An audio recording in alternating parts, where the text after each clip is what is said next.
I Subhash Kumar, welcome to all of you.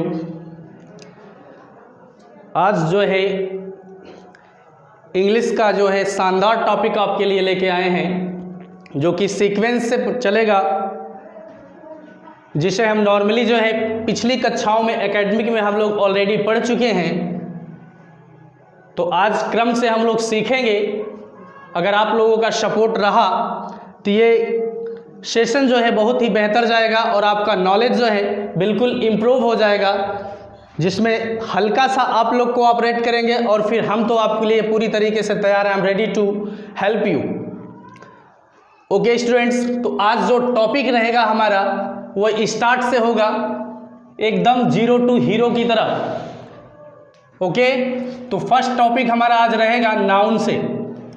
तो आज हम लोग सीखेंगे कि इंग्लिश की दुनिया में नाउन का रोल क्या होता है।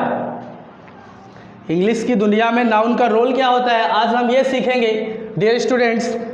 हालांकि नाउन तो जानते सभी लोग हैं, ऐसा कुछ नहीं है, लेकिन जब तक बेसिक नॉलेज नहीं होती है तब तक हमें कॉम्पिटिटिव एग्जाम से जो है काफ़ी परेशानियाँ झेलनी पड़ती है। तो उन परेशानियों से निकलने के लिए हम लोग जो है थोड़ा सा स्पेशल नॉलेज होना जरूरी है, क्योंकि कॉमन चीज़ें तो हर स्टूडेंट जानता है। जब तक हम कोई विशेष जानकारी नहीं लेंगे तब तक हम जो है अच्छी तरीके से अपनी तैयारी में जो है कर नहीं पाएंगे। तो आज देखते हैं, लेट्स गो ऑन टॉपिक। तो टॉपिक हमारा है पहला आज का नाउन। अब हम सभी जानते हैं कि एक सेंटेंस जो क्रिएट होता है वो इस पर डिपेंड करता है। एक उसका सब्जेक्ट होता है, फिर उसका ऑब्जेक्ट होता है। तो यहाँ पर अगर हम देखें किसी भी सेंटेंस के क्रिएशन में, तो नाउन का जो रोल होता है वो अपने पास यहाँ होता है और यहाँ होता है। तो हम लोग सिर्फ क्या यहाँ पे तैयारी करेंगे, सब्जेक्ट की और ऑब्जेक्ट की, क्योंकि नाउन का काम सिर्फ यही होता है। सब्जेक्ट हमारा किसी भी सेंटेंस का जो है वो सिर्फ दो को ही अथॉरिटी है अंग्रेजी की दुनिया में। हमारे in the English world only two topics has an authority to be a subject of the verb। जैसे कि अगर देखा जाए तो फर्स्ट का नाम तो सामने ही है, नाउन है, और दूसरा जो हमारा नाम है उसका नाम है प्रोनाउन। दूसरा क्या नाम है, प्रोनाउन है। तो हमको बस यही पढ़ना है। अभी ये तो हमारा नाउन चल रहा है, तो थोड़ा सा नाउन के बारे में चलते हैं। नाउन होता क्या चीज़ है। तो नाउन की परिभाषा तो आई थिंक सभी जानते होंगे पहले से ही, लेकिन यहाँ देखिए थोड़ा सा कि noun is equal to name होता है। I think noun is equal to name होता है, यानी नाउन जो है उसको एक नाम से जाना जाता है, और जो नाम है तो वो क्या कहलाता है, नाउन कहलाता है। तो कहने का मतलब तो हम ये भी कह सकते हैं कि naming word is called noun, यानी नाम वाले शब्दों को ही हम क्या कहते हैं, नाउन कहते हैं। या फिर हम अदर तरीके से भी डिफाइन कर सकते हैं, जैसे कि कह सकते हैं कि द वर्ड विच इज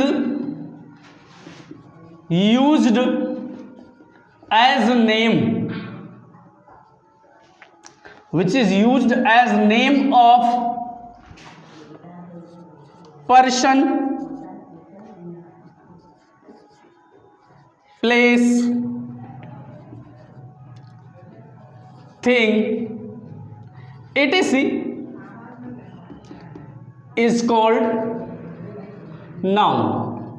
यहां से हम परिभाषित कर सकते हैं ना कि ऐसा शब्द, ठीक है ना, which is used as name of person, जो व्यक्ति का नाम, प्लेस का नाम, थिंग का नाम, etc.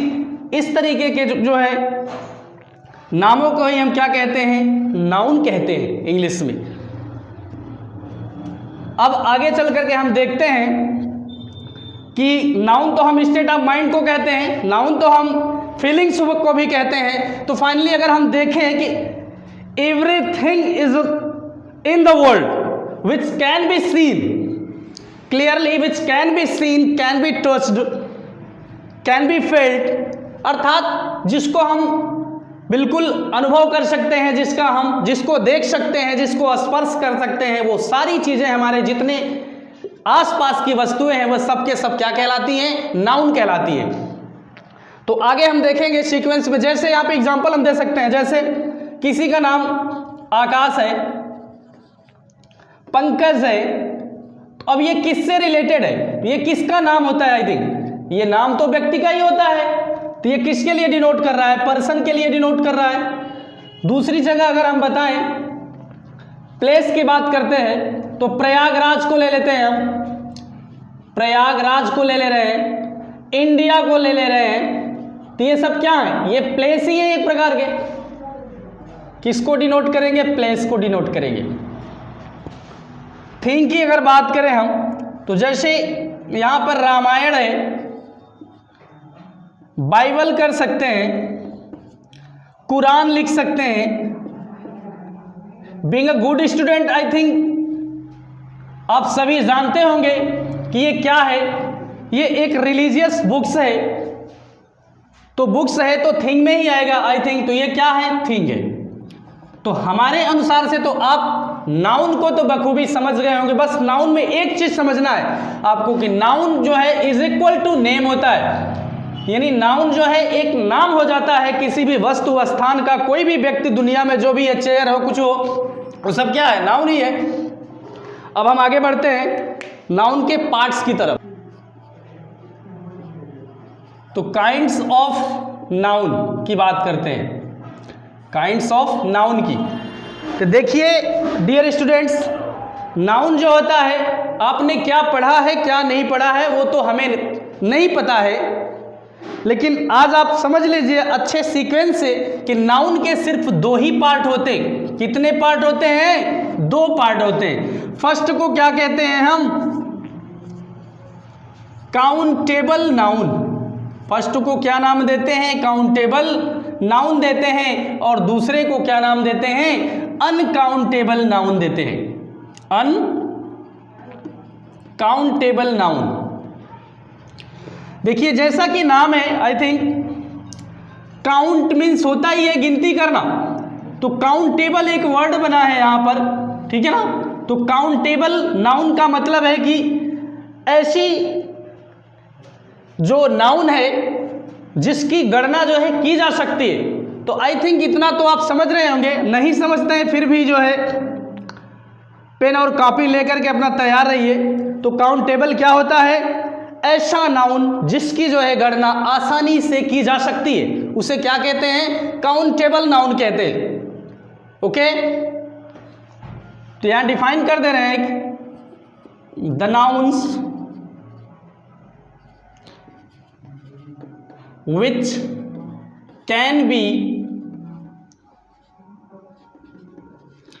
counted is called countable noun। तो ये डेफिनेशन हो गई आपकी, छोटी सी डेफिनेशन है, कोई दिक्कत नहीं है।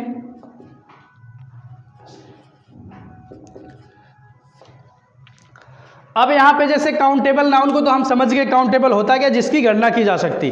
जैसे अगर हम देखें यहां पर, तो जैसे फॉर एग्जांपल के लिए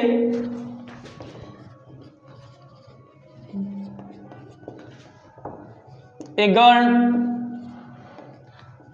अ बॉय, ए डोजन